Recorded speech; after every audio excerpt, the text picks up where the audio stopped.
Hello everyone, welcome back to my channel. চলে আসলাম আপনাদের সাথে আমার ঈদের ব্লগ নিয়ে। ঈদটা শুরু হয় আমাদের সকাল ৮টা থেকে। আমরা ঘুম থেকে উঠে রেডি হয়ে এখন যাচ্ছি মসজিদে। মসজিদে হচ্ছে ঈদের নামাজ পড়তে। এবার মসজিদে তুলনামূলক কম মানুষ হয়েছে, কারণ যারা যারা কোরবানি দিয়েছে তারা কিন্তু ওই সাইডের মসজিদে যেয়ে কিন্তু নামাজটা পড়েছে। তো নামাজ শেষ করার পর আমাদেরকে সবাইকে এখানে চা দিল, আর দিল হচ্ছে ডোনাট। আমি চাটা নিয়েছি রাতুলের জন্য। আর এই তো মসজিদে ভাইয়ার সাথে দেখা হয়ে গেল, তো সবার সাথে ঈদ মোবারক করে টোরে আমরা একটু পরে এখন বাসায় চলে যাব। মসজিদের পাশে একটা বাগানবিলাস গাছ ছিল, তো ওই গাছের সামনে আমি আমার হাতটা দেখাচ্ছিলাম। এবারে মেহেদির কালারটা কিন্তু বেশ ভালোই এসেছে। আপনাদের কাছে কেমন লেগেছে আমার মেহেদিটা অবশ্যই কিন্তু জানাতে ভুলবেন না। বাসায় এসে যা যা রান্না করলাম তা একটু টেবিলে সুন্দর করে পরিবেশন করলাম, একটু মনটা ভালো করার জন্য। কারণ আজকে তেমন কোনো কিছুই আমি স্পেশালি করিনি, শুধুমাত্র ৩-৪টা আইটেমই করেছি। আমি এবার খুবই অল্প রান্নাবান্না করেছি, কারণ হচ্ছে ফ্যামিলিকে অনেক বেশি মিস করছিলাম, তার জন্য হচ্ছে মন টন তেমন একটা ভালো ছিল না। তো আমরা এখন হচ্ছে কি একটু চাউমিন খেয়ে নিব, কারণ আমার ভীষণ ক্ষুধা লেগে গিয়েছে। আর এই তো বিকালের দিক দিয়ে আমরা রেডি হয়ে এখন হচ্ছে সুমিয়াপুর দিয়ে বাসায় যাচ্ছি। আর এটা হচ্ছে আমার ঈদের ড্রেসটাতে আমাকে কেমন লাগছে জানাতে কিন্তু ভুলবেন না। আমি আমার ড্রেসের ওড়নার সাথে ম্যাচিং করে খুবই সুন্দর একটা ব্যাগ নিয়েছি। এটা তো খুবই ভালো লেগেছে আমার।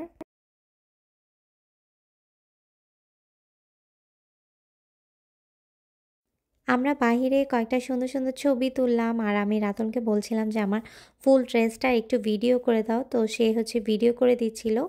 আর সেদিনের ওয়েদারটা খুবই ভালো ছিল, আমাদের ঈদের দিন খুবই ঠান্ডা ঠান্ডা একটা ওয়েদারের মধ্যে দিয়ে আমাদের দিনটা কাটছিল।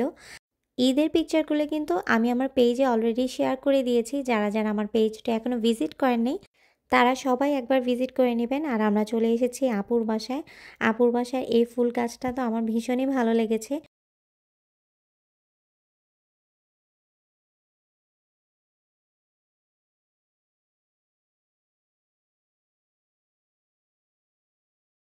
আসার পরপরই রাতুল হচ্ছে আবদার করেছে যে সে চা খাবে, তো আপু হচ্ছে গিয়ে চা বানাচ্ছিল।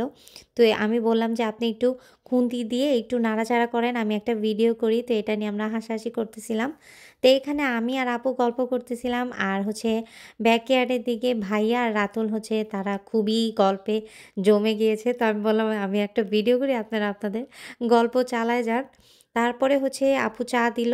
তো আমরা এখানে চা নিয়ে হচ্ছে ভিডিও করতেছিলাম আর ভীষণই হাসাহাসি করতেছিলাম।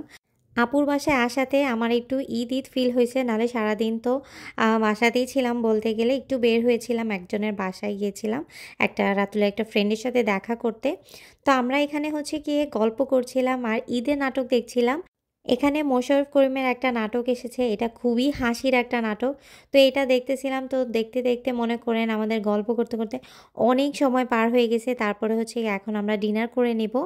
এখানে আপু মুরগির বিরিয়ানি রান্না করেছে, খুবই মজার হয়েছে আর এত সুন্দর স্মেল আসছিল। তো ভাবলাম একটু সুন্দর করে ভিডিও করে নেই। আর সাথে ছিল হচ্ছে গরু মাংস ভুনা। এই মাংসটাও ভীষণই মজা হয়েছে, আপুর হাতের রান্না বরাবরই অনেক বেশি মজার। তো এখানে হচ্ছে গরম হচ্ছিল, আর আমরা হচ্ছে গিয়ে খাবারের জন্য প্রিপারেশন নিচ্ছিলাম, সব কিছু রেডি টেডি করলাম। আপনাদের সবার ঈদ কেমন কাটলো আমাকে কিন্তু জানাতে ভুলবেন না। বাংলাদেশের কোরবানিটা ভীষণই মিস করি, কারণ গরু কাটা, তারপরে হচ্ছে গিয়ে একসাথে হচ্ছে গরু মাংস রান্না করা, গরু মাংস প্যাকিং করে হচ্ছে ফ্রিজে রাখা, আত্মীয় স্বজনকে দেওয়া। আসলে বাংলাদেশের ঈদ আর হচ্ছে আমেরিকার ঈদের মধ্যে অনেক ডিফারেন্স রয়েছে।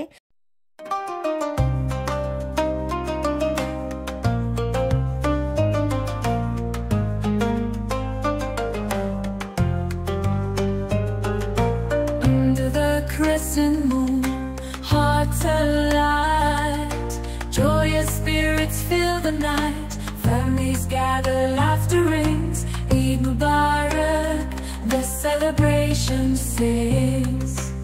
Eid Mubarak, oh blessed day, in unity we come to pray, love and kindness, peace we share in this moment. কেমন হয়েছে রান্না বান্না? গুড, খুবই মজার। আজকের ব্লগটা তাহলে এখানেই শেষ করছি। সবাইকে আবারও জানাচ্ছি ঈদ মোবারক। আর আমার আজকের সিম্পল ঈদের ব্লগটা কেমন লেগেছে আমাকে জানাতে কিন্তু অবশ্যই ভুলবেন না। আল্লাহ হাফেজ।